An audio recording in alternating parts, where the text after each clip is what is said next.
Pour certaines personnes, la recherche d'un ou d'une partenaire est une voie difficile et semée d'embûches. Pourtant, une fois qu'on a trouvé le bon compagnon ou la bonne compagne, il serait dommage de négliger cette relation et mettre en péril ton couple. Je te suggère de découvrir quels sont les 5 piliers à surveiller ou à consolider pour réussir à faire durer ton couple dans l'entente et le plaisir partagé. Bonjour à toi, tu es bien sur la chaîne Harmonie Décor. Cette chaîne est principalement destinée à ceux et celles qui ne seraient pas totalement satisfaits de leur couple ou qui se posent des questions sur leur sexualité. Je m'appelle Christophe, je suis thérapeute de couple et sexothérapeute et j'aide grâce au site harmoniedécor.fr, harmoniedécortoutattaché.fr, tous ceux et celles qui veulent améliorer leur relation de couple ou qui se posent des questions sur la sexualité. Avant de te dévoiler les 5 piliers principaux, je te propose de te demander immédiatement quel est pour toi l'élément le plus important pour faire durer un couple. Je t'invite à écrire cette réponse sans tricher dans les commentaires en mettant en pause dès maintenant. Allez, vas-y, fais-le. Tu pourras ainsi découvrir à la fin de la vidéo si tu étais en phase avec ce qui te sera expliqué ici. C'est parti. Le premier pilier est certainement celui qui sera fondamental. Sans lui, le couple n'a que peu de chances de perdurer. Cependant, il ne sera pas suffisant pour assurer la durabilité du couple à lui seul. La confiance est donc une caractéristique indispensable que l'on doit partager au sein du couple. Je te fais confiance, tu me fais confiance et je me fais confiance. Ils devront être les 3 mantras à retenir et à entretenir. Pourtant, la confiance que tu as pour tes partenaires peut être difficile à accorder, surtout lorsque par le passé, tu auras vécu des trahisons. Plus celles-ci seront nombreuses et plus tu auras du mal à donner cette confiance. D'ailleurs, bien souvent, ce manque de confiance provient de la peur de souffrir à nouveau. Elle n'est alors pas justifiée et nuit fortement à l'installation d'une bonne relation. Je te conseille généralement, dans une relation naissante, de plutôt avoir confiance en ses partenaires. Ainsi, en l'offrant par défaut, le contrat sera simple. Je te fais confiance, donc tu dois tout faire pour pas que celle-ci ne soit entachée. Il n'y a pas de raison a priori de ne pas faire confiance à un nouveau ou une nouvelle partenaire. Lorsqu'il y a une sortie de route dans le couple, pour un motif quelconque, mais qui provient généralement d'une tromperie, la confiance donnée est mise à mal. Parfois, il arrive même qu'elle disparaisse totalement, laissant alors continuellement planer un doute malsain. Retrouver ensuite la confiance nécessaire prendra du temps et demandera un travail de la part des 2 partenaires. Celui qui aura commis la faute devra devenir par la suite irréprochable. Quant à l'autre, il faudra qu'il réussisse à pardonner, puis petit à petit à retrouver cette confiance. Le plus compliqué sera de ne pas douter sans cesse à la moindre occasion. C'est pour cela que je te parlais aussi de se faire confiance et de s'assurer ainsi de ne pas entreprendre d'actions qui pourraient mettre à mal la confiance que l'autre nous porte. Il est impératif de faire très attention et garder intacte cette confiance pour ne pas mettre très vite ton couple en péril. Le second pilier que je vais maintenant te dévoiler est celui de la reconnaissance. J'ai déjà abordé en détail ce besoin en couple pour la bonne marche de chacun. Je vais tout de même ici te redonner les grandes lignes. La reconnaissance est une interaction primordiale pour chacun de nous. Nous la réclamons depuis notre naissance et certainement jusqu'à notre mort. Elle permet de nous définir, de nous donner confiance, de nous rassurer également. Cependant, autant il est important d'en recevoir, il est aussi indispensable de savoir la donner à ses partenaires. C'est un échange où tout le monde est gagnant. Ainsi, dès qu'une occasion se présentera, tu devras encourager, féliciter, affirmer le plaisir ressenti ou encore exprimer tes sentiments à tes partenaires. Bien souvent, comme nous sommes habitués à reproduire les actions d'autrui, tes partenaires ont alors de fortes chances de te rendre l'appareil, ce qui t'incitera donc à en donner encore et encore. C'est par conséquent un cercle vertueux qui se met en place pour le bonheur du couple. Si tu veux plus de détails sur la reconnaissance en couple, je t'invite dès lors à revoir cette vidéo en cliquant ici en haut à droite ou dans la description. Le 3e pilier du couple est la communication. Je t'en ai déjà parlé à de nombreuses reprises, mais c'est également un pilier incontournable pour que la vie à 2 soit durable. Cependant, la longévité est bien plus plaisante si le bonheur et la joie s'installent dans le couple. Pour cela, une bonne communication est indispensable.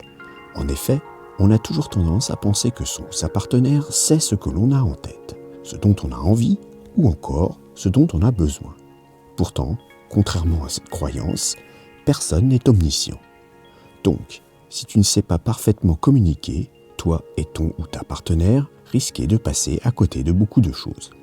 Le manque cruel de communication dans les couples n'est cependant pas étonnant puisqu'on ne te prépare jamais à cela. L'école t'enseigne à lire et à écrire, les études supérieures à transmettre des idées et gérer des projets. Pour le reste, cela reste très empirique. Beaucoup échangent de la manière dont ils ont vu l'exemple chez leurs parents.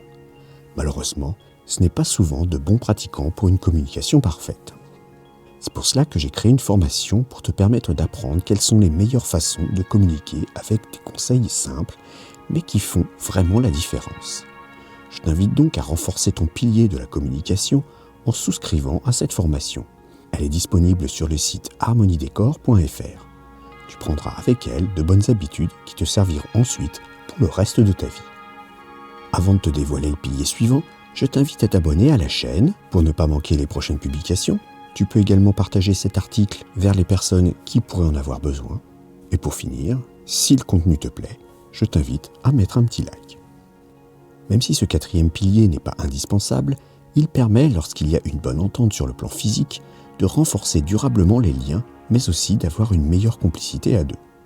Pourtant, ce n'est jamais garanti, car parfois, il arrive que l'on ne soit pas compatible physiquement, comme je te l'explique dans cette vidéo que tu pourras retrouver ici en haut à droite et dans la description. Pourquoi l'entente physique est-elle importante ? C'est très simple. Voici quelques exemples pour mieux le comprendre. Imagine que l'un des membres du couple adore les baisers, mais que l'autre rechigne à en faire. Que crois-tu que cela va générer ? Ce sera de la frustration pour l'un et de l'agacement pour l'autre. Ce sera la même chose si l'un est très tactile et que l'autre n'aime pas trop les contacts, etc., etc. Comme tu le vois, je ne parle pas ici que des relations sexuelles, même si bien sûr elles entrent également dans l'équation. Il est préférable que les envies de chacun soient le plus possible en phase avec celles de son ou sa partenaire. Le corps aussi réclame une certaine attention, c'est pourquoi il fait partie des points à surveiller. En effet, souvent, après des années de vie commune, on a généralement tendance à se négliger ou à négliger l'autre. Pourtant, les besoins sont habituellement encore là, souvent masqués par les mauvaises habitudes acquises, mais en faisant de petits efforts, ils vont reprendre de la vigueur. C'est pourquoi il faut toujours se méfier de la routine qui s'invite dans les couples avec le temps. J'ai élaboré un programme qui va te permettre de recevoir par mail chaque semaine une idée ou des conseils pour en finir avec cette routine mortifère pour ton couple. Pour l'obtenir, il suffit de t'abonner à la newsletter d'information du site Harmonie Décor, ce qui te permettra de recevoir ces conseils pendant 1 an. Ce sera le temps de mettre en place de bonnes habitudes pour ton couple. Je vais terminer par un 5e pilier qui est plutôt un besoin de se remettre régulièrement en question. C'est d'ailleurs un travers qui mène souvent le couple vers la routine. C'est d'autant plus fréquent que la situation semble faite pour durer. Ainsi, le Pacs, mais encore plus le mariage, est propice à cela.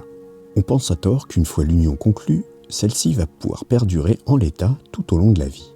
Or, c'est bien la pire des erreurs que l'on peut faire. Au contraire, plus le temps passe et plus le couple peut voler en éclats. Pourtant, c'est dans les premiers moments d'une relation qu'on l'on est le plus fébrile et que l'on craint le plus de perdre l'être aimé. C'est néanmoins là que les probabilités de rupture sont les plus faibles dès que la relation a dépassé la durée fatidique de quelques jours.